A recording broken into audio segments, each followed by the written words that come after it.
place, dude. Crazy. You never been? I'd gone for like when I was a kid, Yeah. and then I went like a couple days some years ago, but Yeah. never really got to experience the craziness of the Keys. When I was, I think, 19 years old, like when I first started, between like 17 and 18 and 19, I was like, that's when I first started doing like picking up a video camera and making money with it. And I got hired by a really big real estate company who owned a lot of like resorts and marinas in the Keys. And through knowing somebody, they hired me to do video tours of all of their resorts and marinas, and they owned apartment buildings everywhere. And like not apartment buildings, but like the condo buildings. Yeah. So I was going to like big houses, condos, all these things all over the Keys by myself with a little Canon GL2. And I was there for, I think, 2.5 months. When I was like 19 years old, by myself. They gave me like a little hotel room. You know, I would start in each town. So I'd start in Key Largo, go to Isla Morada, Marathon, then down to Key West eventually. And I was by myself the whole time living in these tiny little hotel rooms. And they gave me a per diem of like $60 a day. And I would save it. And I brought my spear gun with me. And every night I would swim under the bridges because there's bridges, wow. there's fucking bridges everywhere, dude. Like every mile there's a bridge. And I would swim under the bridges at night, and I would shoot lobster illegally. And I would rip the tails off underwater because it's so illegal to do this. And I'd rip the tails off underwater and stuff my board shorts pockets with lobster tails. And then I go to Publix and buy canned corn. And I would bake the lobster tails, eat lobster tails and corn every fucking night, dude. I've saved so much money.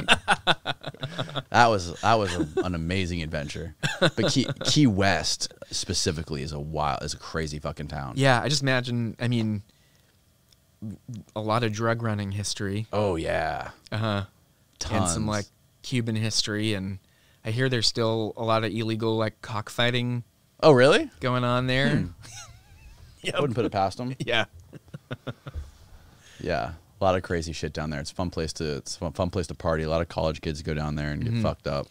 You should have did you see Square Grouper? That Billy Corbin's documentary? Yeah. It's been a while. It's been a while. Yeah, I've seen it. You should have this guy on. He lives in Everglades City.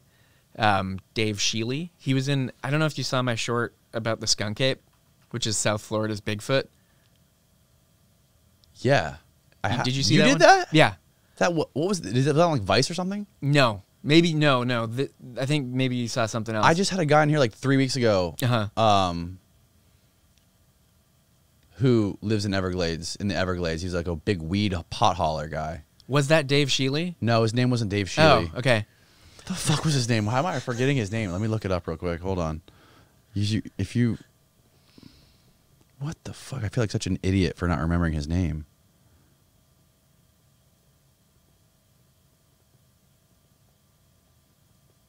This guy.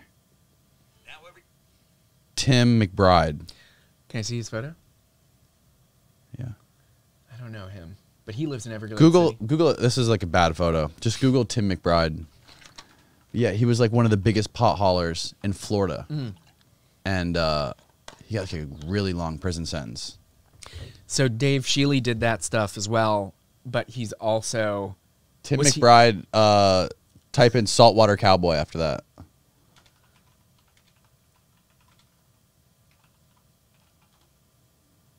This guy. Oh. Vice did a thing on him. Like Hulk Hogan. Yeah. Yeah, so Dave Shealy is kind of like this guy, except he has what's called the Skunk Ape Research Headquarters. Yeah. I've seen this. Yeah.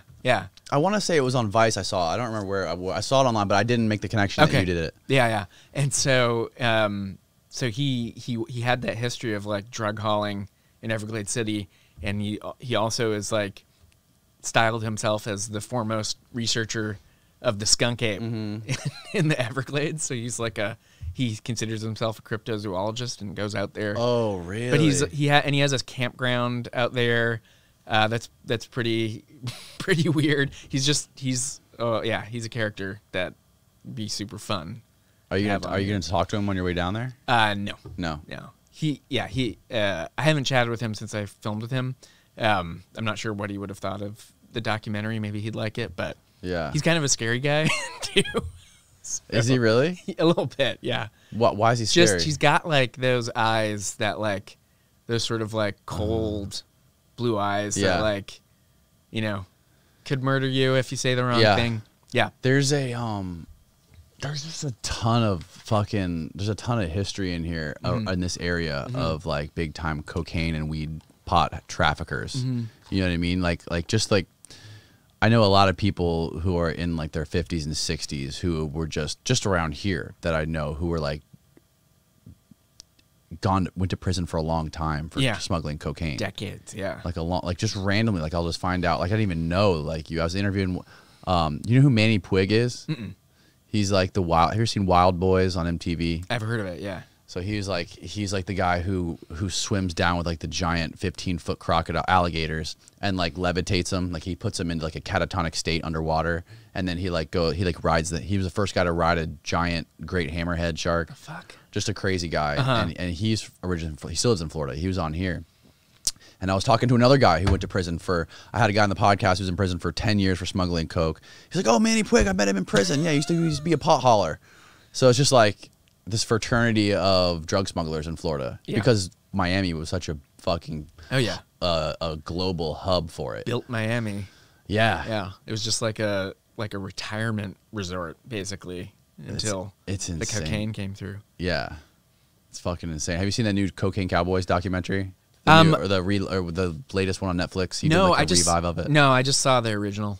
Yeah. Yeah. The original was pretty good. He has a weird way of making documentaries. Yeah, It's yeah. a cheesy way. He did that one. Is it called Screwball? Screwball. I haven't seen Yeah, that. me neither. Where it's like kids that are. Yeah. As doing kids the portray the whole thing.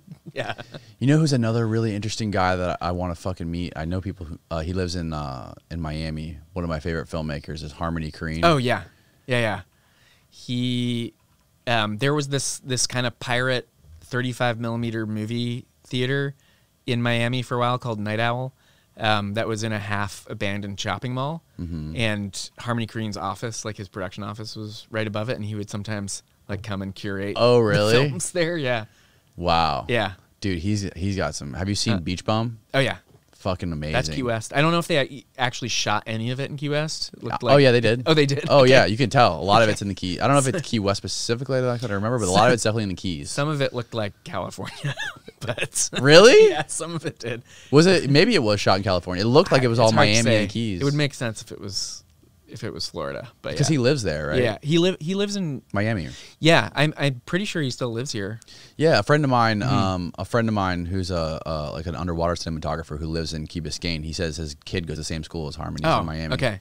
This was 2 years ago. I think he told me that. Yeah. But I'm sure he has to still live there. Yeah. He's one of those weird guys you don't like hear anything No. from him or see anything from No. him in the media at all. Just like every 10 years he comes out with some crazy film. Yeah, there used to be this film organization in Miami called Borscht, and Harmony would do some curation with him, but he never showed up. He would never just Really? be there. Yeah, he was like behind the scenes.